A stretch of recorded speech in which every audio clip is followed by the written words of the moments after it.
Hello, ഇന്ന് നമ്മൾ നോക്കാൻ പോകുന്നത് ലോക ചാപ്റ്റർ 1 ചന്ദ്ര എന്ന ചിത്രത്തിൻ്റെ ഇന്ന് 18-ാം ദിവസത്തെ, അതായത് ഞായറാഴ്ച ദിവസത്തെ കേരള ബോക്സ് ഓഫീസ് കളക്ഷൻ റിപ്പോർട്ടാണ്. വീഡിയോയിലേക്ക് മുൻപ് വീഡിയോ ലൈക്ക് ചെയ്യുക, ചാനൽ സബ്സ്ക്രൈബ് ചെയ്യുക. ഈ വരുന്ന സെപ്റ്റംബർ മാസം അങ്ങോട്ട് ധാരാളം ചിത്രങ്ങൾ OTT റിലീസ് ചെയ്യുന്നുണ്ട്. നമ്മുടെ ചാനൽ ഭാഗം പരിശോധിച്ചാൽ ആ വീഡിയോയ്ക്ക് നിങ്ങൾക്ക് കാണാം. അതൊക്കെ ഒന്ന് കാണാൻ വേണ്ടി ശ്രമിക്കുക. കല്യാണി, നെസ്ലിൻ എന്നൊക്കെ പ്രധാന കഥാപാത്രങ്ങളായ ചിത്രമായിരുന്നു ലോക ചാപ്റ്റർ 1 ചന്ദ്ര. ചിത്രത്തിന് അതിഗംഭീരമായ റെസ്പോൺസ് തന്നെയാണ് ഇപ്പോഴും പുറത്തുകൊണ്ടിരിക്കുന്നത്. ലോക ചാപ്റ്റർ 1 ചന്ദ്ര എന്ന ചിത്രത്തിന് ഇപ്പോൾ വേൾഡ് വൈഡായി 200 കോടിക്ക് മുകളിൽ കളക്ഷൻ നേടിയെടുക്കാൻ വേണ്ടി സാധിച്ചിട്ടുണ്ട്. ഏവരും ഏറെ ആകാംക്ഷയോടെയാണ് ഓരോ ദിവസത്തെ ഓരോ കളക്ഷൻ റിപ്പോർട്ടും അറിയാൻ വേണ്ടി കാത്തിരുന്നത്.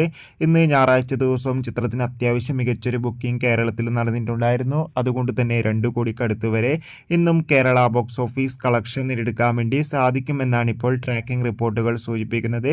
എന്തായാലും ലോക ചാപ്റ്റർ 1 ചന്ദ്ര എന്ന ചിത്രത്തിന്റെ കൂടുതൽ ബോക്സ് ഓഫീസ് കളക്ഷൻ റിപ്പോർട്ടിനായി നമുക്ക് കാത്തിരിക്കാം. അടുത്തൊരു വീഡിയോയിൽ കാണുമ്പോൾ